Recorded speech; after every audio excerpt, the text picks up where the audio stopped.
Olá, muito boa noite. Agora 21 horas e 1 minuto desta quinta-feira, dia 23 de agosto de 2018. Está no ar ao vivo, nossa estação Hamburgo, direto pela NET, canal 14 para Novo Hamburgo, Campo Bom, Sapiranga, Estância Velha e para o mundo inteiro através da internet. Você acompanha a nossa Vale TV através dos nossos aplicativos para Android e iOS, através do nosso site valetvplay.com ou ainda através da nossa página no Facebook. Os horários alternativos aqui pelo 14, logo depois no YouTube. Hoje um programa muito especial, uma bancada renovada para a gente falar de um assunto extremamente relevante e envolvente para grande parte do público, que às vezes nem sabe o quão envolvente ele é, fazendo parte da nossa vida, determinando ou não a nossa competitividade, o nosso futuro. Tudo que acontece nas nossas vidas depende de gente que pense inovação, que pense e que age realizando inovação. Nessa bancada, pessoas dos mais diferentes segmentos da nossa sociedade. Vamos falar de educação, vamos falar de tecnologia, vamos falar de disruptura, vamos falar de qualidade, produtividade, de competitividade, num período eleitoral, onde nos próximos dias, pouco menos de 40 dias, todos nós estaríamos escolhendo o futuro presidente do nosso Brasil, os nossos deputados, senadores, o governador do nosso estado. Pessoas que vão, nos próximos 4 anos, determinar os rumos da nossa vida. Quão disso nós podemos ser relevantes dentro desse processo de mudança que todos nós queremos para o nosso país. No oferecimento de Central de Alarmes, Mercator, Feiras e Eventos, vem aí de 3 a 5 de setembro, Geronto Fer, lá em Gramado, Serra Parque. Vale TV estará lá direto na cobertura desse evento. Brau Móveis, Sebratel, nosso parceiro na Expo Inter. Estaremos a partir desse sábado até o dia 2, direto na Expo Inter, na casa da nossa Vale TV, ali ao lado da Casa da Assembleia Legislativa, todos convidados a nos visitarem lá, numa parceria com a Sebratel e a Rádio RCC de Santana do Livramento. E a Locfer Fechaduras, nosso amigo Moacir, que está aí na nossa audiência. Senhores, muito boa noite, prazer recebê-los aqui. Tão bom quanto estar diante dos nossos telespectadores é ter uma bancada repleta aqui de autoridades dentro de cada um dos segmentos que os senhores atuam e interagem. Vamos começar com Gilberto Miller, que é o diretor de Exatos. Agora, se eu for falar da atuação comunitária dele, Gilberto, eu não sei onde é que eu começo, onde é que eu termino, né? Muito boa noite, seja muito bem-vindo. Boa noite, Rodrigo. Boa noite, espectadores do Hamburgo TV. É uma grande alegria poder estar aqui participando desse programa maravilhoso, né? A questão do voluntário que você me provoca está dentro do meu coração, né? Poder servir o próximo me realiza muito, né? E tu faz isso dentro da comunidade de Estância Velha? Participa muito da comunidade de Novo Hamburgo? Dentro da tua comunidade evangélica? Exatamente, Rodrigo. A gente tem isso dentro dos princípios da base familiar, de poder ser útil, né, que a gente transita, né? Tanto Novo Hamburgo, Estância Velha, cidade vizinha de Voti, que a gente adotou também como segunda cidade de coração, né? E o mais bacana é o reconhecimento, Rodrigo. Ontem à noite nós estávamos no Comando Militar do Corpo de Bombeiros do Rio Grande do Sul, onde a gente recebeu uma medalha de honra ao mérito por serviços prestados durante 20 anos aos bombeiros voluntários de Estância Velha, né? Puxa como vida. Membro da diretoria. E na última segunda, no Congresso do PGQP. Exatamente, nós tivemos um desafio muito grande, espectadores, né? O programa Gaúcho de Qualidade, né? Como você há pouco comentou na abertura, né? É um ano muito importante para o Brasil, um ano de definições, né? E a gente percebe que a inovação do programa Gaúcho de Qualidade tem feito a diferença por onde a gente tem passado nas empresas que adequam a esse método de trabalho, né? Muito bem, vamos falar mais sobre isso na sequência vamos apresentar aqui Fábio Jungs, diretor da Ativo, e que eu provoquei ele a vir falar sobre disrupção no mercado financeiro. Aliás, foi tema da palestra que tu fizeste na CDL essa semana, né? Falando das novas moedas, né? A gente ouve falar de novas moedas, Fábio Jungs, e a gente pensa em pirâmide. Como é que isso foi se confundir de tal forma e como as pessoas não entenderam a disruptura que é no sistema financeiro, o que está sendo provocado a partir dessas criptomoedas? Muito boa noite, Fábio. Boa noite, Rodrigo. É uma grande satisfação aí fazer parte dessa bancada aí tão valiosa e tão rica nessa noite, né? E vamos lá, o tema inovação, ele é um tema absolutamente instigante, e, enfim, a gente poderia falar de inovação um programa por noite aqui, né?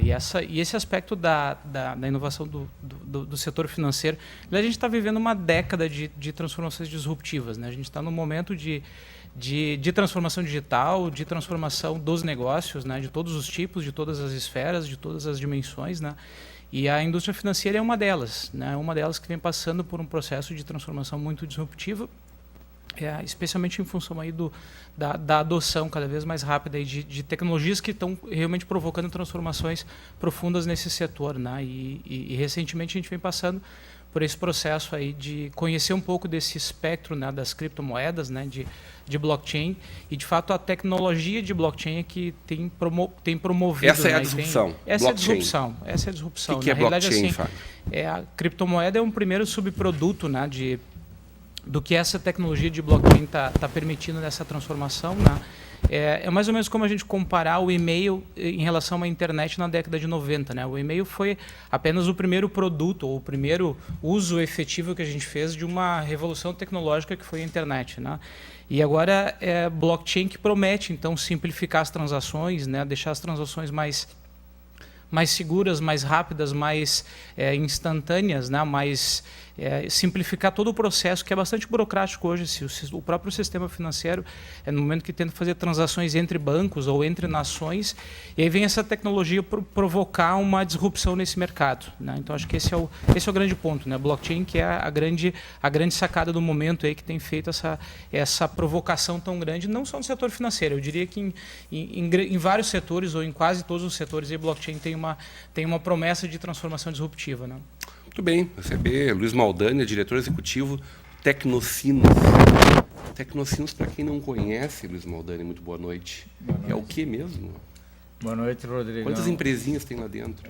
Hoje tem em torno de 100 empresas, 108 para ser mais exato. Gerando quantos empregos?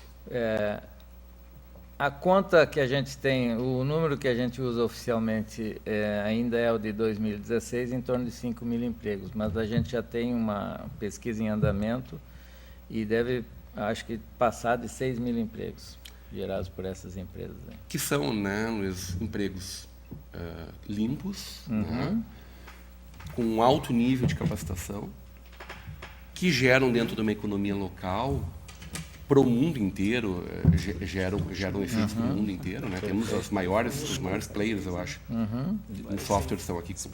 Alguns dos maiores, eu diria. Estão aqui. Que geram nessa região, além do seu faturamento, uma escala qualitativa gigante. Né? Perfeito. E na questão do tipo de emprego que são gerados pelas empresas do Tecnocinos, são empregos, como você disse, de alta qualificação e com salários médios maiores, inclusive, do que os salários médios da região.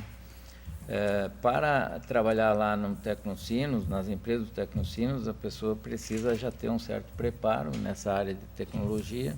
Em algumas empresas internacionais como a SAP, que é uma gigante alemã de software, que essa semana, 2 semanas atrás, anunciou, dia 8 de agosto, anunciou a terceira fase do projeto dele, um investimento de mais 120 milhões de reais lá no Tecnocinos. Aqui em São Leopoldo. Em São Leopoldo, para gerar mais 700 empregos. Só para ter uma ideia do crescimento da SAP nesses 10 anos, o projeto começou há 10 anos atrás, ela começou com em torno de 20 pessoas e hoje tem mais de 1.200 empregados trabalhando.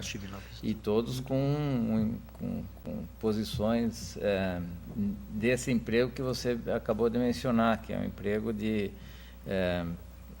alto valor agregado, as pessoas já têm mais preparo. Para trabalhar na SAP precisa falar inglês, né? Ser fluente em inglês é praticamente um pré-requisito. Né?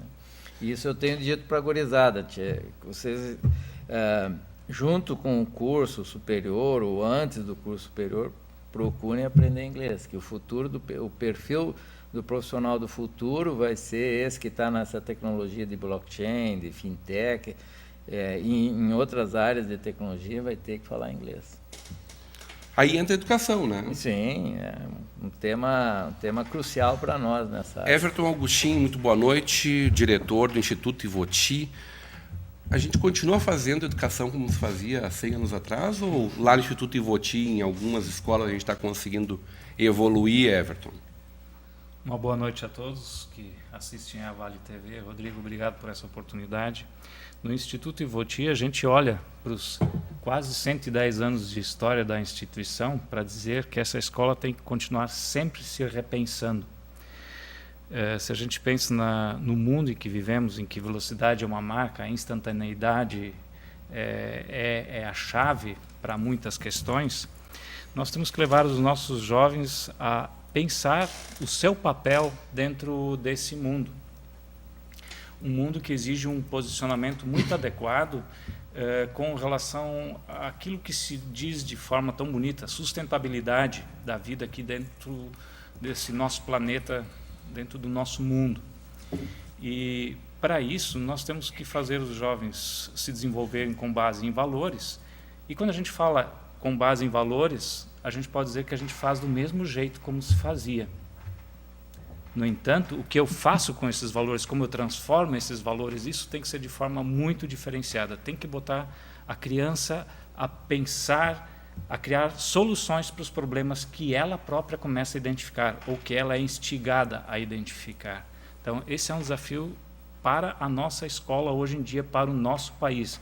Porque se nós quisermos continuar clientes de países que levam suas crianças a pensar, nós temos que continuar com a escola como ela sempre esteve, há 100 anos. Senão, nós temos que transformar a nossa escola e gerar uma população criativa, inovadora. Eu gosto muito de ver esse período eleitoral onde, nos discursos, está lindamente presente a palavra educação. Eu não entendo o que a gente não consegue transformar isso em prática. A educação que é tão transformadora, né? O que poderá ser tão transformadora, que foi a gente tem exemplos lindos do mundo afora, né? Exatamente. Alemanha pós-guerra, Japão pós-guerra, países devastados e que conseguiram se construir em pouco tempo por conta da sua moral, a palavra que tu usaste, e da sua capacidade de se repensar. Aí não vamos falar de uma Finlândia que há poucos anos atrás estava lá atrás no ranking, hoje teoricamente seria o número 1 em qualidade de educação no mundo, né? O que acontece que aqui a gente não consegue sair para a prática, Everton? Eu diria assim, não é apenas uma questão de falta de vontade, é uma questão de fato de investimento, de capacitação dos nossos professores, que são aqueles que estão dentro da sala de aula. Mas só isso não basta também, porque eu diria que a escola, o ensino, é a segunda instância dentro do processo de educação. A primeira instância ainda é a família. E se nós considerarmos o estado em que se encontram essas famílias, vamos dizer assim, ou os responsáveis pelos alunos, às vezes fica difícil de construir em cima de valores que são tão diferentes, muitas vezes, das instituições educacionais. Então, é uma batalha muito forte que o professor tem na sala de aula para trabalhar ensino com educação, quando educação é algo que já tem que vir de uma base anterior e ser cultivada junto. Então, se nós tivermos uma sociedade com capacidade de educar suas crianças, aqueles que são gerados por essas famílias, com certeza nós teremos escolas com capacidade de dar sequência a essa questão chamada educação. A gente falava antes da necessidade de nivelar por cima, né? E que tu não terias problema nenhum, tu luta para que as nossas escolas públicas possam ter um nível muito superior, né? Dinheiro que se põe é suficiente? É a aplicação? Ou é só a base que precisa melhorar muito? Falta o lúdico? Aquela coisa de... Eu acho que todos vocês aí recebiam historinhas da mamãe antes de dormir ou durante o dia, ou enfim, que de certa forma alimentava isso em vocês. O que tu crava assim como sendo mais determinante? É de casa mesmo? casa... Dinheiro seria suficiente, por exemplo? Não seria o suficiente, porque eu posso ter muito dinheiro, basta ver situações de empresas aqui da nossa região, ou do Brasil, ou de qualquer parte do mundo. Quando não houve um trabalho para que o jovem tivesse condições de fazer o seu empenho na sucessão, essas empresas, mesmo com muito dinheiro, de uma hora para outra, começavam a desandar. E isso se replica, digamos, para um país. Se nós não educarmos os nossos filhos para que eles tenham condições de aproveitar bem uma escola, se o jovem não é levado a respeitar o seu professor por aquilo que o professor tem na sua competência e por aquilo que os pais dizem em casa que o professor tem, fica bastante difícil só a escola fazer isso. Então, por mais dinheiro que se tenha para investir em tecnologias, essa questão ela é básica. Isso é fundamento de educação para um bom ensino. Ô Maldaner, eu compreendo isso que o Everton disse, mas, por outro lado, a gente vê essa gurizada que está nos dando índices tão ruins em qualquer tipo de concurso brasileiro, mundial, como a gente vê constantemente, né? Os índices, a gente vê essa gurizada voando nos meios digitais. Falta a gente canalizar melhor. Elas têm uma capacidade lógica, parte delas, né? Muitas não conseguem nem caminhar essa capacidade matemática, mas às vezes não conseguem fazer uma compreensão de texto básico, né? O que a gente chama do analfabeto funcional, né? O professor Everton falou uma questão na resposta anterior que eu acho que é bem relevante e conecta com o que está dizendo, Rodrigo, que é o seguinte: a instantaneidade do mundo atual está levando todas as possibilidades de meios de comunicação e virtuais, está levando a gurizada a ter essa instantaneidade do mundo, de informações, na sua mão, no seu mobile phone, ou no seu laptop, ou no seu tablet, né? E o que tem acontecido? E a gente tem percebido isso nas empresas. As empresas estão procurando um perfil de profissional que esteja hoje mais ligado com as pessoas. Vou dar um exemplo.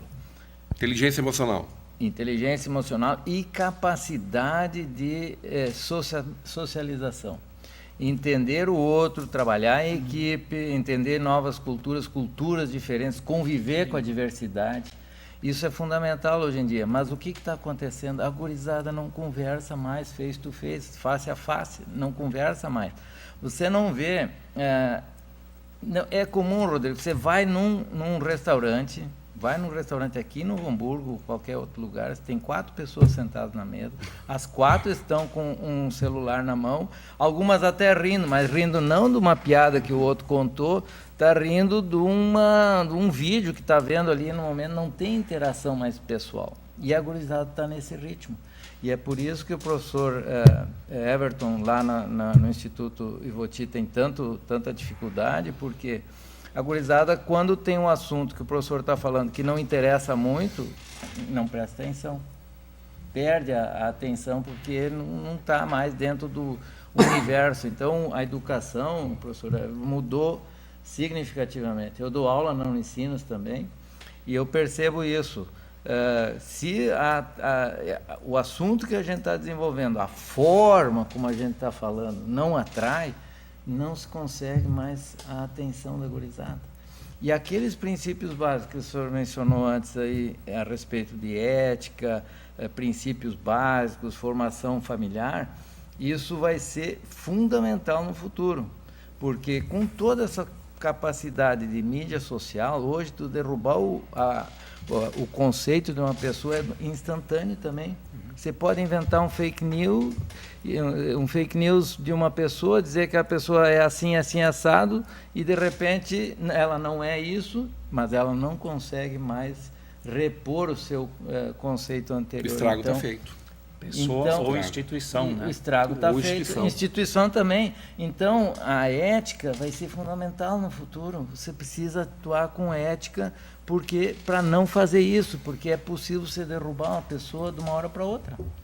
Falar mal de uma pessoa e ela não tem como se defender, porque foi dito numa rede social que ela às vezes nem acesso tem. E aí então a educação, essa educação que o senhor falou lá de trás da família, princípios éticos, toda a questão de caráter da pessoa, tudo isso vai ser o futuro do grande profissional. O Gilberto está falando né? Esse é o mundo moderno. Essa modernidade te incomoda? Claro que não. A questão toda, o O professor... que tem de bom nisso? O que a gente tem que selecionar? Porque a gente está falando, parece que tudo é ruim. Não. Tecnologia é ótima. Não, a gente tá falando a inovação, tecnologia é fundamental. É que o O professor... problema é como a gente está caminhando ou para onde a gente está caminhando? Eu penso que quem está pecando um pouco, conforme o professor Maldani, o professor Everett colocam, a gente talvez não está se posicionando, né? Porque eu penso que há um conflito de gerações, mas nós, por exemplo, com a nossa caminhada, essa geração jovem precisa do norte, né, Rodrigo? E isso deve estar acontecendo. Então, essa juventude que eu percebo, eles precisam de um não. Eles precisam de um momento que muitas vezes em casa, na família, não se dá, né, Everton? Mas é necessário na vida do dia a dia, nas situações sociais, né, que a gente vive, que tem essa diferença. Porque o que a gente percebe é que essa juventude está com muita vontade de vencer, né? Só que tudo é para ontem, né? Não tem como não ser para ontem, né? Tudo é imediato, né? Verdade. É agora. É imediato, agora, né? Como é que fica um processo seletivo assim, Fábio? Tu tens lá na ativo quem faz, a equipe da DNA que faz um trabalho para ti de seleção da tua equipe. Como é que chega esse profissional para ti? Olha, Rodrigo, assim... Apesar do trabalho da DNA. Apesar do trabalho excelente da DNA, mas encontrar a pessoa certa para o lugar certo é quase uma utopia hoje, né? Quer dizer, hoje a gente tenta encontrar a pessoa que tem os atributos de uma pessoa com caráter, com responsabilidade, com dedicação, com esforço e, bom, os aspectos técnicos, né, os aspectos do trabalho em si a gente ensina dentro de casa, né? Algo que a gente tem feito e tem dado muito certo. A gente tem uma conexão muito boa com a Fundação Liberato aqui da cidade.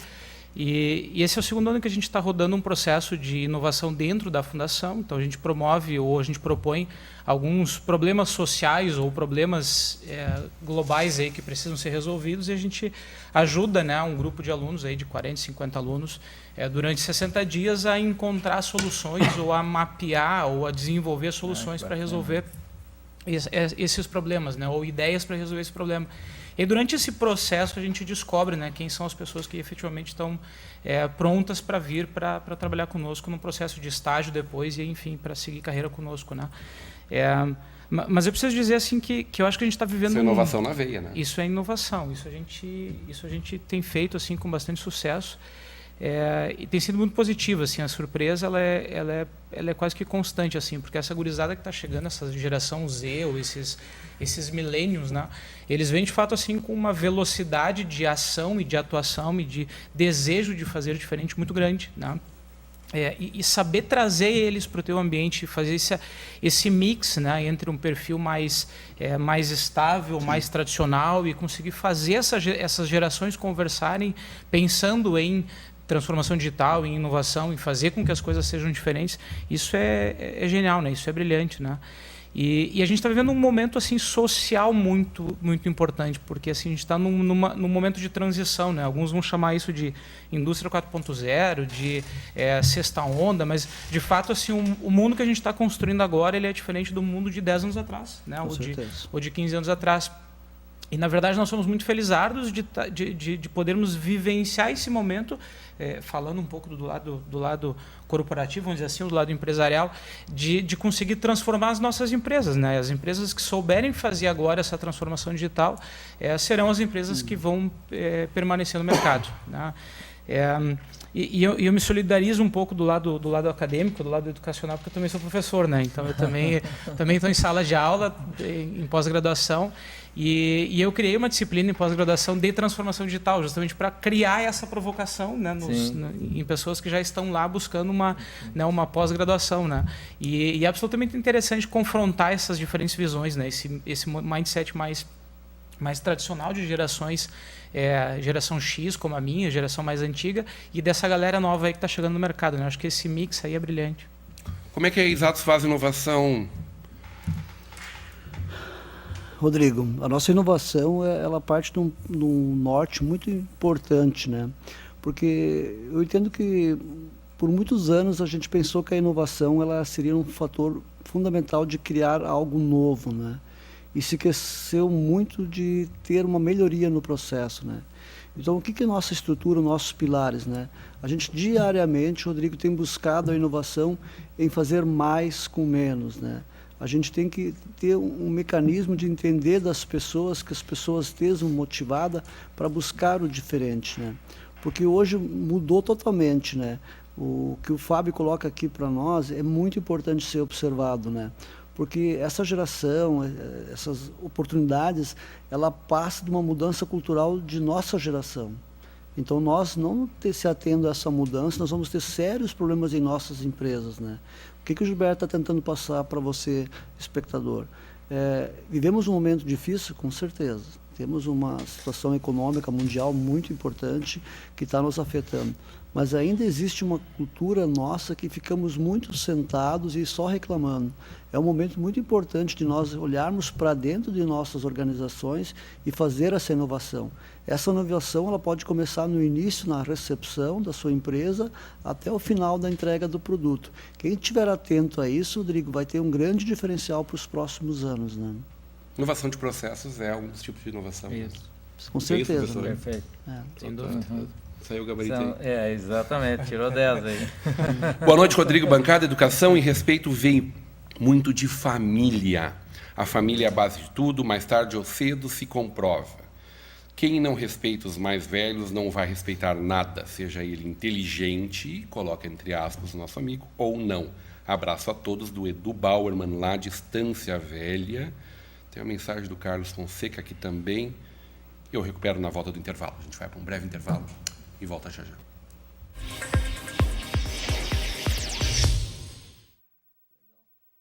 Realize suas transações eletrônicas com total segurança e através de quem tem autoridade de registro. A CDL Novo Hamburgo é especialista em emissão de certificado digital há mais de 3 anos. Aqui você encontra atendimento rápido, documentação pronta em minutos e um desconto especial para associados.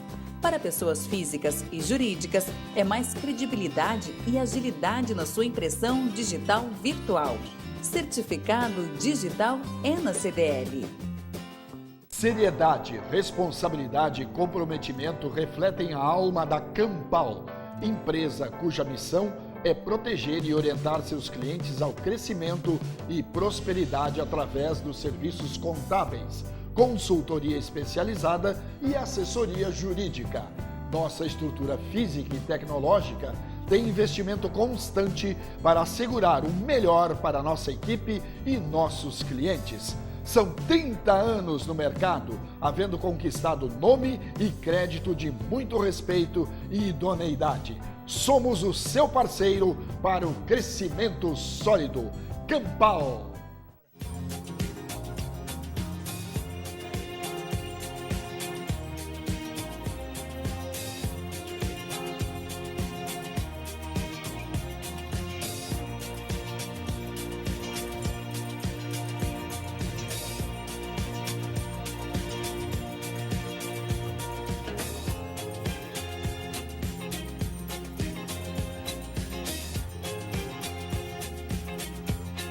Chegou a hora de ser global com a Sebratel. Internet rápida, segura, links de peso dedicados, data center e muito mais. Na Sebratel, contamos com uma equipe qualificada para atendimento exclusivo e suporte local. E na busca de soluções para as mais diversas necessidades. Contamos com uma rede de empresas parceiras por todo o Rio Grande do Sul. Assine Sebratel e viva o sucesso do seu negócio.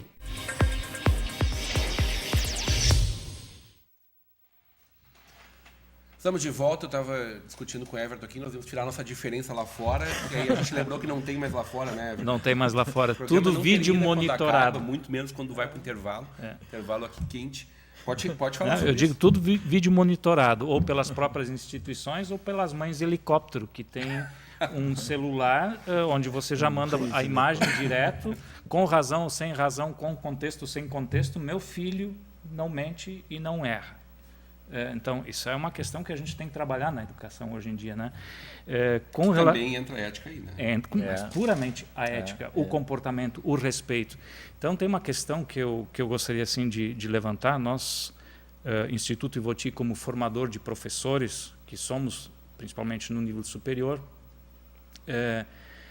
se a escola é um espaço essencialmente coletivo, como é que nós temos que trabalhar a formação desse nosso professor? Qual é o papel da tecnologia e qual é o papel do professor na sala de aula?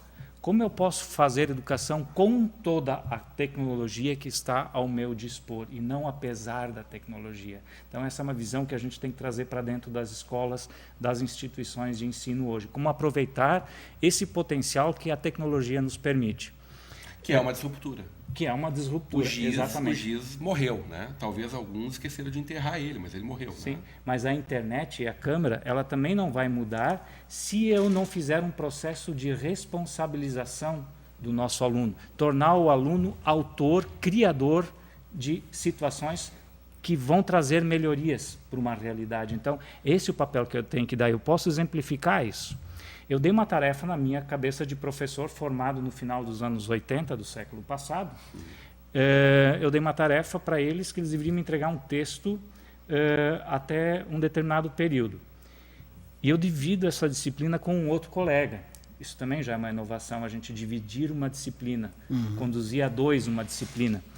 E aí o professor voltou e me disse, olha, professor, tinham 3 grupos de alunos lá que se negaram a entregar o texto. Eu digo, bom, provavelmente não tiveram tempo de procurar alguma coisa. Não, diz ele, eles simplesmente não entregaram porque eles não acham justa a sua ideia de depois duplicar isso em papel para todo mundo. Aí eu vibrei, pensei, eu tenho que aprender algumas coisas. Voltei para a aula na semana seguinte e eu disse, quem foi o grupo que se opôs a entregar o texto em papel? Aí uma menina começou a ficar vermelha. Ela levantou timidamente o dedo. Nós fomos um deles. Eu disse, parabéns para vocês. Como é que a gente faz agora para compartilhar esses textos todos, para que todo mundo possa fazer suas anotações, etc., com relação àquilo que os colegas vão trazer sobre esses textos? A gente cria um grupo no Google Drive. E estava resolvido o problema desse tipo de pensamento. Professor, o senhor tem que considerar que com isso nós vamos gastar bem menos papel, nós vamos estar contribuindo com outros textos que vão surgindo à medida que a gente vai lendo esses. E eu aprendi algumas coisinhas aí. Mas isso exige um posicionamento diferente do professor. Não como aquele dono da razão e informante, mas um professor provocador de situação, criador de cenários. Se ele não é o criador de cenários, ele tem que instigar o seu aluno a criar um cenário. E respeitar isso, no sentido de educá-lo. E se educar constantemente. É um pouco da ideia de cocriação, né? Quer dizer, assim, o professor hoje, em sala de aula, ele tem muito mais um papel de facilitador, de criar as conexões e deixar com que, enfim, com que o aprendizado ele se construa no coletivo, né? Eu acho que é um pouco dessa mudança que a educação está precisando. Eu queria fazer uma conexão com o que a gente estava falando também no intervalo. O Maldaner comentou da dificuldade que aqui no Brasil a gente vem experimentando nesse aspecto de inovação, né? O Brasil como um país inovador, né? Eu estava lendo uma pesquisa e aí saiu um ranking agora em julho, há um pouco mais de 30 dias atrás, de entre 126 países, o Brasil ficou na posição de número 64, né, no ranking, né? O país mais bem colocado na América Latina foi o Chile, na posição de número 47, seguido pela Costa Rica, né? E o Brasil, posição de número 64, né? Dos 20 primeiros países, 11 da Europa, né? Os 3 primeiros incluindo, né? E pela primeira vez a China figurando entre os 20, né? A China que há 30 anos atrás, há 40 anos atrás, ela estava em vários índices muito parecidos com o Brasil. Hoje, China já está figurando entre os 20 primeiros em termos de inovação, né? Então, de fato, assim, essas políticas de educação, de investimento à pesquisa, ou o dinheiro que o governo injeta em pesquisa científica, seja através de programas de pesquisa como o CNPq ou o CAPES, ou seja através de incentivos fiscais para as empresas inovarem, né? Isso faria toda a diferença para o país crescer mais, né? Em contrapartida, né, fazendo um contraponto, para não falar só de coisas ruins aqui, a gente tem alguns polos aqui no Brasil que vão muito bem, obrigado. Né? Se a gente pensar assim, Florianópolis tem uma posição muito forte em termos de inovação, a própria a região metropolitana aqui, Unicinos, PUC, URGS, né, se juntando agora para criar um polo de inovação mais forte em Porto Alegre. Quer dizer, então a gente tem... Isso tem a ver com pensar na beira da praia? Assim, a gente... Talvez. Esse ar. Eu tive alguns dias, eu tive a oportunidade de passar alguns dias no Vale do Silício, em São Francisco, e pisei naquele chão lá para ver se eu trago um pouco nada daquela... de mar lá. Não, em São Francisco a gente está no Vale do Silício, está pertinho ali, tá bem pertinho, são poucos quilômetros, né? Mas de fato assim a gente tem spots de inovação no país muito bem posicionados, a gente tem áreas de inovação muito bem. Florianópolis é um ponto altíssimo de inovação, aqui a região metropolitana, puxado pela Unicinos, é um ponto altíssimo, então a gente tem esperança, né? Quer dizer, a gente está se o país como um todo não está conseguindo fazer o investimento, a iniciativa privada, junto com algumas universidades aqui, estão tentando fazer o seu melhor para buscar inovação. Aproveitando o gancho, no Brasil nós temos hoje um mapa da tecnologia e da inovação no Brasil, aponta uma certa concentração da região sul-sudeste, em termos de incubadoras tecnológicas e em termos de parques tecnológicos. Hoje no Brasil existem 28 parques tecnológicos em funcionamento, desses bem estruturados, desses 4 estão aqui no Rio Grande do Sul. Os 3 que você mencionou aqui, a Fevale Tech Park aqui no Novo Hamburgo, que é ligado à Fevale aqui, mas uma parte está em Campo Bom. O Tecnocinos, o nosso parque ligado também à Unicinos, e o Tecnopuc. São 3 parques, e agora o Zenit, também que você mencionou, o Zenit da URGS também está conectado nesse ambiente de parques tecnológicos. E esses parques tecnológicos têm hoje mais de 900 empresas dentro desses parques tecnológicos, né? E gerando em torno de 28 mil empregos. Então, isso significa assim, que essa área, como o Fábio falou, eu acho que é uma área que vai levar a inovação, vai conseguir conduzir a inovação, mesmo que as políticas públicas não aconteçam. No Tecnocinos, por exemplo, troca o prefeito do município de São Leopoldo, não há como a Prefeitura de São Leopoldo sair do modelo de tríplice hélice que nós temos lá, com a governança da Unicinos, da Prefeitura e dos empresários, da CIST, porque aquilo já é o Tecnocinos já tem tanta força como o parque tecnológico, com tantas empresas e com tecnologias avançadas, e gerando sempre novos empregos. Boa parte das empresas hoje tem vagas lá, estão contratando. Então, isso significa que isso é maior do que qualquer interesse de governos individuais de quererem trocar a sua posição. Então, eu acho que essas áreas de inovação que o Fábio falou, eu acho que isso pode fazer com que a gente consiga levar a inovação, apesar de qualquer... E a gente está falando, em termos de história, num processo muito recente, né? Exatamente. O nosso 25 anos? O Tecnocinos tem 20 anos. Esse ano está completando 20 anos. O Tecnopuc tem 12 anos. Fevale Tech Park tem um pouco menos também. Lembro das primeiras discussões lá, Governadolar, depois Brito. E esse processo... Comitivas que foram para o mundo enxergar essa visão, foram à Coreia enxergar como funcionavam os parques tecnológicos. Hoje o Tecnocinos, por exemplo, é membro da Associação Internacional de Parques Tecnológicos, e são 370 parques tecnológicos filiados a essa associação. E nós agora aprovamos 2 artigos que nós vamos apresentar na conferência desse ano, a conferência internacional, mostrando cases do Tecnocinos, né? Desculpa, Rodrigo, sim, só mais um comentário.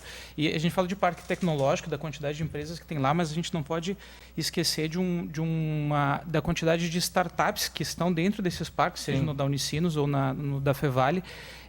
Nós temos uma aceleradora aqui, né, em São Leopoldo, que nasceu dentro do Tecnocinos, que é a Venture, e que opera com mais de 40 startups, né, algumas focando, né, no mercado mais de marketing, algumas no mercado financeiro, algumas no mercado da saúde, mercado na área de medicina. Então, assim, tem de fato assim, uma força de inovação aqui na região que precisa ser exaltada. Essas 40 não estão na conta dos 108. Não estão. No nosso caso estão. Estão. A gente conta porque a gente já considera que elas ultrapassaram a barreira como se diz lá no Vale do Silício, dizem o Vale da Morte, né? Elas já ultrapassaram o Vale da Morte, já todas essas startups já alcançaram um primeiro nível de investimento, né? Já alcançaram uma primeira rodada de investimento, já tem um grupo, né, pensando em fazer ela alcançar, enfim, o sucesso, né, ou a saída, né? E algumas, inclusive, já saíram, né? Já fizeram o exit, como a gente chama, que é quando a startup ela é ou adquirida por alguém ou incorporada por um grupo maior, né? Então, de fato, tem um polo de inovação que tem que ser exaltado aqui na região, né? Carlos Fonseca está dizendo, parabéns pelo excelente conteúdo, precisamos conversar sobre nomofobia. Você sabe o que é nomofobia? O cara que não consegue sair daqui o tempo todo aqui, ó. Já falamos sobre isso, Carlos. Vamos recuperar, sim. Claro, conversamos sobre isso, vamos recuperar isso aí. Exatamente. É aquilo do pessoal do restaurante que eu mencionei há pouco. Não levanta a cabeça. Não conversam um com o outro. Só chega do outro lado da rua porque o anjinho da guarda estava junto, senão ficava ali mesmo, né? Alguns ficam, infelizmente, todos os dias, né? Paulo Simon está mandando um abraço a todos. Canis Weider vai lá na audiência, manda abraços. Rafael Killing dizendo, esse é o futuro, digo o presente, é o caminho. Senhores, como é que faz inovação na veia, na base? Como é que nas suas empresas, o Gilberto participa lá da União FM, participa da ABF, participa da CI, tem a sua empresa. Quantos funcionários, Gilberto? Nós estamos com 82, Rodrigo. Quanto? 82 Escritório colegas. de contabilidade. Isso. Com 82 funcionários. Quer dizer, deixa de ser lá o contador para ser realmente um grande empreendimento, né? Como é que faz ativo? Como faz para trazer professores para pensar e para repensar aquilo que estão fazendo e que amanhã tem que ser feito, poderia ser feito de uma forma melhor? Como incentivá-los? Eu tenho uma opinião assim, sobre esse aspecto de inovação. A gente tem algumas inovações, a gente experimenta, né, algumas inovações radicais que geralmente não são criadas aqui no nosso quintal, né? Então, quando a gente fala de essas empresas que a maioria delas está no Vale do Silício, que estão assim puxando a transformação digital do mundo, geralmente a transformação radical ela nasce lá ou nasce em algum lugar que infelizmente não é aqui, né?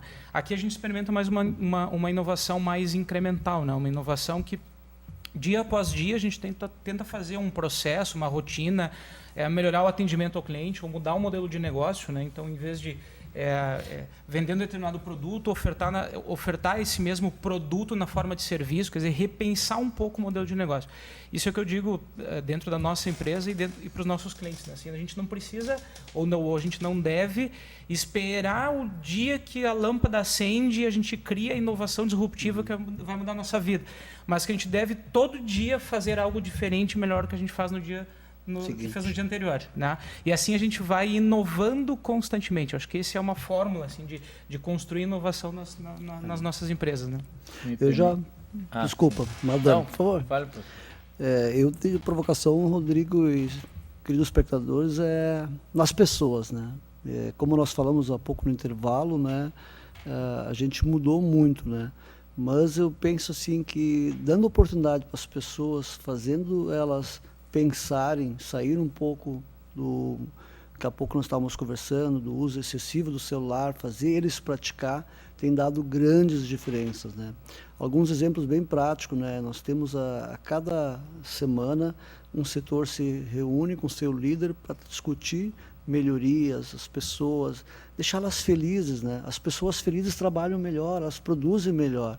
E a gente tem uma reunião mensal também com toda a equipe. Ontem à noite foi um dia desses, né? Participa quem quer, né? E eles também participam com ideias, né? Quando é que a gente chama a reunião da qualidade, o comitê da qualidade. Mas o que mexe mesmo nos dias atuais é o bolso, né? No momento que o empresário conseguir perceber que ele tem que compartilhar a lei de 94 da participação dos resultados, colocar isso em prática, a diferença é muito grande. A Exatos faz mais de 10 anos. Acabou o período que o patrão ganha tudo sozinho. Tem que compartilhar. Né? Se não tiver essa ideia, eu penso isso muito difícil o futuro das nossas empresas. Né? Eu acho que há uma motivação intrínseca na pessoa. Para mim, motivação é como um iceberg, né? Isso é uma figura antiga já, do meu tempo de faculdade, mas eu continuo achando que é muito atual. Tem muito mais dentro da pessoa do que fora, né? Às vezes, a questão do salário eu acho que é extremamente importante, mas a pessoa tem que se sentir, como você disse no começo, feliz trabalhando. Sim. E o que a gente tem percebido nessa geração é que isso é muito mais fundamental atualmente. Essa geração milênio que você mencionou antes também, é muito mais importante para eles estarem felizes onde eles estão trabalhando. E nós lá no Tecnocinos temos algumas atividades de fomento ao empreendedorismo, aquilo que você perguntou antes, Rodrigo. A gente trabalha com os colégios de ensino médio da região. Agora, com o início do 9º ano, nós estamos trabalhando com o 9º ano das escolas municipais de São Leopoldo. Fizemos uma primeira experiência esse ano, nós estamos trazendo esses alunos do 9º ano para o Tecnocinos.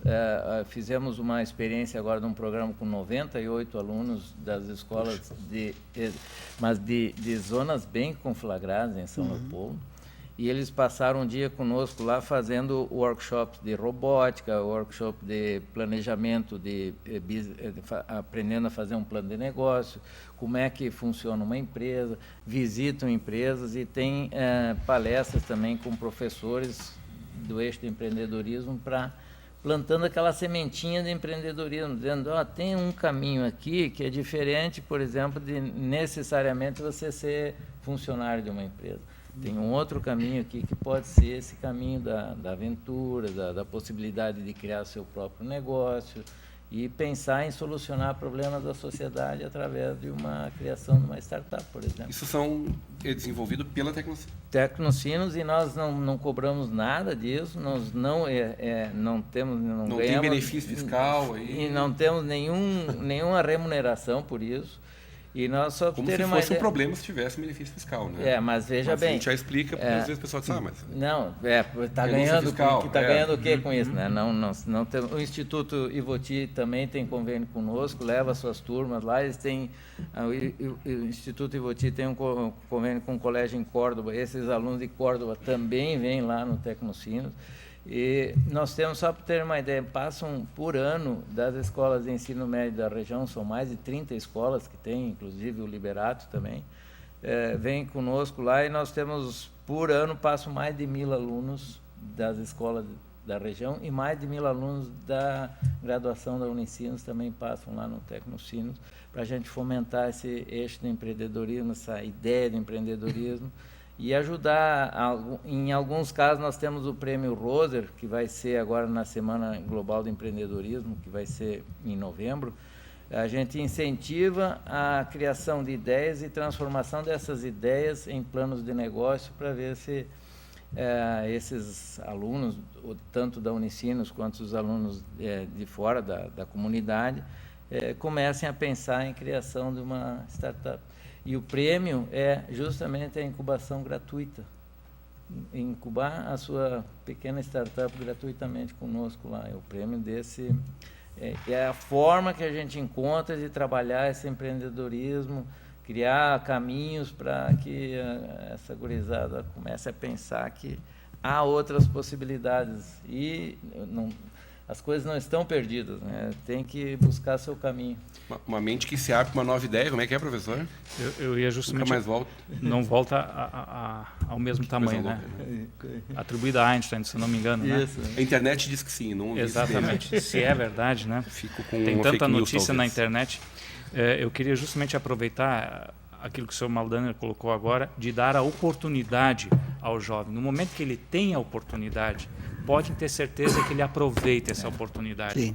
Nós tivemos há uns dias ainda uma conversa com um grupo de ex-alunos do Instituto Ivoti, em que um dos que estava junto disse assim, puxa vida, olha o que eles construíram aqui em Ivoti em 1966. Será que nós seríamos capazes de fazer essa mesma coisa? Dar essa mesma estrutura, esse mesmo corpo? Imagina o que era o Instituto Ivoti em 1966, quando aqueles prédios gigantescos foram levados para aquela pequena cidade que já era município há 2 anos.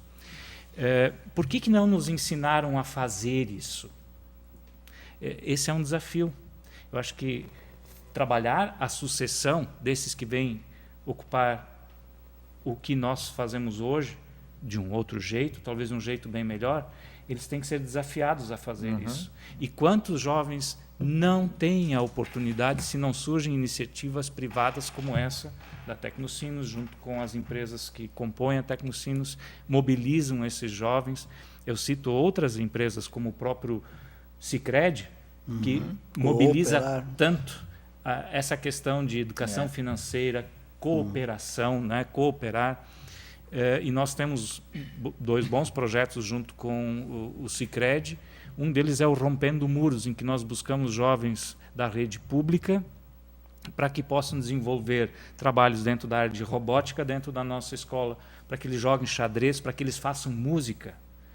Jovens que pensam, puxa, eu não sabia que isso existia e que eu tinha condições de fazer isso. No momento que ele descobre que ele tem condições assim como o outro, aí ele pode competir. Aí a gente começa a falar, como você disse antes, Rodrigo, no bate-papo, antes do início do programa, meritocracia funciona, desde que mais gente tenha capacidade de competir, tenha condições. E como levar a competir regionalmente, nacionalmente e mundialmente? Como é que funciona? Professor, o Rafael Killing está dizendo aqui, corroborando o que o senhor está dizendo, ter coragem de inovar ou dar oportunidade às pessoas criativas, investindo nelas, ainda é um paradigma a ser quebrado no Brasil. Ele deu um vírgula, digo RS. No nosso país, com toda certeza, talvez tanto quanto ou mais que aqui. O que o senhor está querendo dizer é, a gente, mais importante do que ensinar lá a fazer, é provocar ele. Como é que nós vamos fazer esse negócio aí? Acho que a própria questão da autoconfiança, né? O aluno sair da escola, da faculdade mais seguro, né? Ter mais a responsabilidade que ele consegue, que ele pode, né?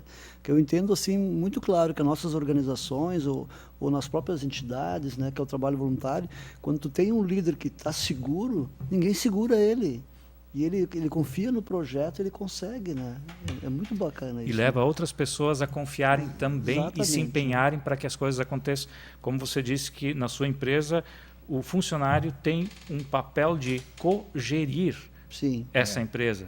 Isso só pode fortalecer a empresa, a autoestima de quem está ali, porque ele é ouvido e ele é provocado, inclusive, a colaborar para melhorar processos. Não quer dizer que, se sempre foi assim, tem que continuar sendo assim. Né? Falaste em cogerir, e o Fábio riu quando o Gilberto falou em líder.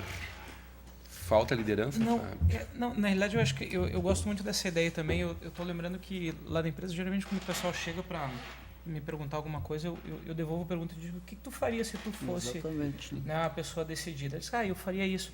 Então faz. Quer dizer, e assim tu vai fazendo, tu vai construindo, né, a autonomia nas pessoas. Né? Ela pergunta uma, pergunta duas, na terceira ela diz assim, Fábio, aquela situação que surgiu, eu fiz assim, o que tu achou? Eu digo, beleza, vamos em frente.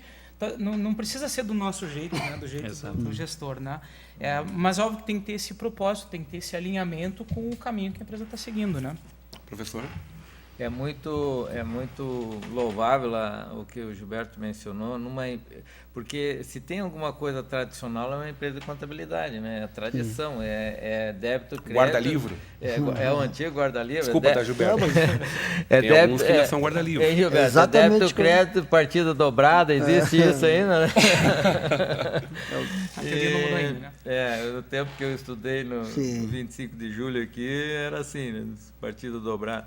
Mas o que é louvável que numa empresa, digamos assim, num perfil tradicional, conseguir fazer isso, levar as equipes a ter essa discussão interna e a se autogerir, né? Isso é uma inovação organizacional importante, né? Porque as empresas que fazem isso começam a ter mais chances de sucesso e de permanência para o futuro. Imagina um escritório de contabilidade com 82 pessoas, isso é um mundo de gente, né? Para trabalhar numa área que qualquer empresa, numa fábrica de calçado, um monte de gente. Sim. Imagina um escritório. E um escritório que tem a responsabilidade de organizar a contabilidade das empresas, imposto de renda e toda essa malha tributária que nós temos, que eu diria assim, que o cara que entende hoje, o sujeito que entende hoje de tributação no Brasil uma pessoa que vai ganhar muito dinheiro. Porque o sistema tributário no Brasil é muito complexo. No período, desculpe, posso? Não, por favor. No período que eu estive na Coreia, um dos trabalhos que eu fazia lá era tentar captar empresas para virem para o Brasil. A maior dificuldade que eu tinha era explicar o sistema tributário brasileiro, porque lá tem só o VAT, como é que chama isso? O IVA, né? Imposto de valor, alguns falam do IVA, né? Imposto de valor agregado, que é só no final lá 10%. Compra um carro, tem um preço lá na loja e aí quando tu vai tirar o carro tem 10% a mais, que é o imposto, só. Então, isso na cabeça do coreano... Taxa o consumo, não a produção. E explicar para um coreano o que é um ICMS. Não, o imposto de uma mercadoria que vai de um lugar para o outro. Mas como é que eu vendo se a mercadoria não vai de um lugar para o outro? Por que eu tenho que tributar Se a mercadoria não sai daqui para ir para aqui, eu não consigo vender. E daí tem um imposto em cima disso. Os coreanos não entendem esse negócio. Isso deve gerar bastante dinheiro. Eles devem pensar, vocês devem ter um país perfeito, né? Com todo esse imposto investido em melhoria do nosso país, inovação. Senhores, estamos chegando ao final do nosso programa de hoje, infelizmente. Claro que a gente poderia discutir por horas, né, professor? A Marinei Carvalho está dizendo aqui, a dona Marinei, né, Fábio, está dizendo, Fábio está em uma liderança socrática, influência de casos. E a autonomia e o protagonismo é um caminho sem volta em empresas que não aderirem a... Aí cortou a mensagem, Mari. Vou ficar sem dar... Imagino que tu queira dizer que estão fadadas a não existirem. Isso, né? Senhores, obrigado pela presença de cada um de vocês. Evidentemente que a gente mal inicia um debate como esse aqui, mas fica também já um convite para uma próxima oportunidade a gente voltar, a gente seguir do ponto onde a gente parou falando sobre isso. Eu quero convidar cada um de vocês para que deixe aqui seu ponto final. Gilberto, por favor. Queridos, 2 princípios que a gente usa muito, né? Respeitar, que é a ética para ser respeitado, e a humildade também. Então, não peque nos detalhes, né? Como o próprio professor Maldani falou, né? A gente tem que dar o exemplo, começando a cumprimentar o colega de trabalho com bom dia, apertar a mão, né? E fecho dizendo, quando você faz alguma coisa, faz bem feito ou não faz, né? Para o seu colega, para o seu cliente, né? Nós temos lá na Exatos um refeitório próprio e quando esse refeitório for montado, ele é o melhor refeitório. O pessoal adora almoçar, o pessoal está feliz lá. É um convite? É um convite para toda a mesa. Tá aceito, então. Muito obrigado, convite Rodrigo, desta forma, né? Poder estar participando desse momento aí. Gilberto Miller, diretor da Exatos, obrigado pela tua presença, sempre muito bom te ter com a gente aqui. Obrigado. Fábio Junks, diretor da Ativo, obrigado pela presença. Obrigado, Rodrigo, é sempre um grande prazer, a gente sempre está à disposição aqui para participar desses debates que são tão bons. O recado, assim, a dica que eu dou para quem tem uma empresa hoje está pensando em o que fazer amanhã, né? Abre a porta para uma discussão sobre transformação digital. A gente tem feito muitas discussões sobre transformação digital e workshops de transformação digital para tentar mostrar para o empresário como o mundo está mudando, como o comportamento do consumidor está mudando, né? E estimula a microinovação, né? Essa inovação de todo dia fazer algo diferente ou fazer algo melhor do que fazia ontem, né? E assim, aos poucos, né, ao longo de 1 mês, 2 meses, vocês vão ver o quanto as empresas vão se tornar melhores, né? Então, acho que fica o convite e a provocação para continuar inovando. Foram 2 palestras recentemente na CI, né? Foram 2 na CI, eu tenho feito CDL, ficamos ligados aqui na próxima oportunidade. Hoje eu acabei de chegar de uma viagem eu estava em Santo Cristo, do lado de Santa Rosa.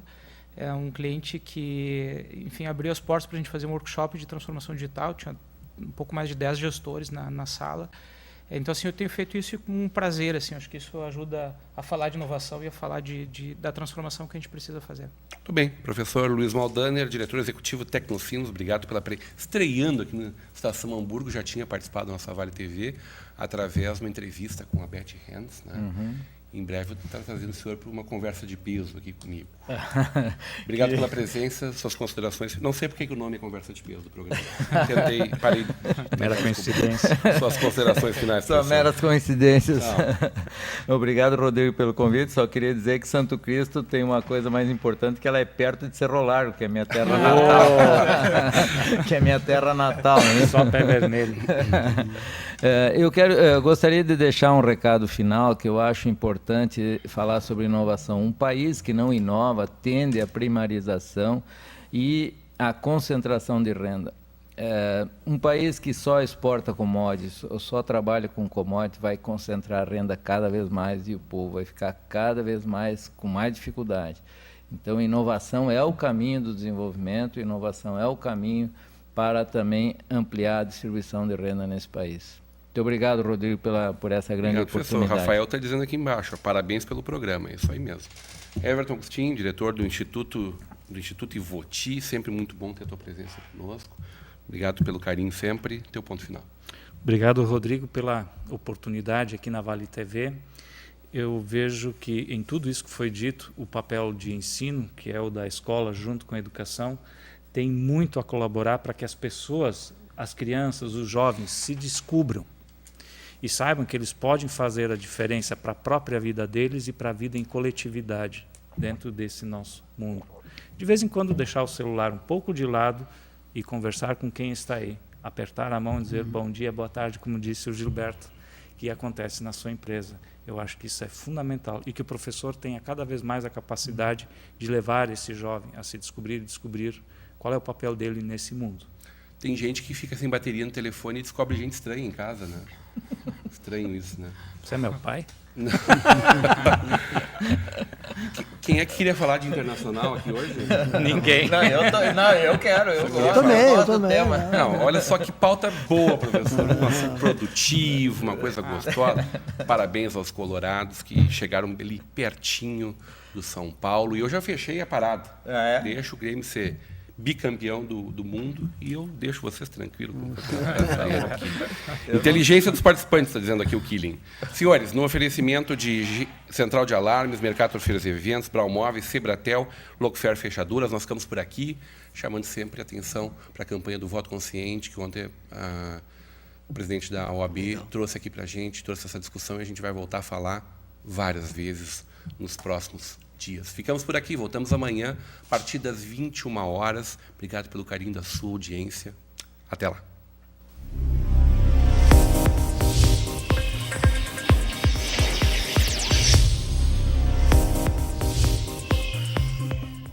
Machismo, não nos livramos das correntes, mas a gente está cada vez mais voando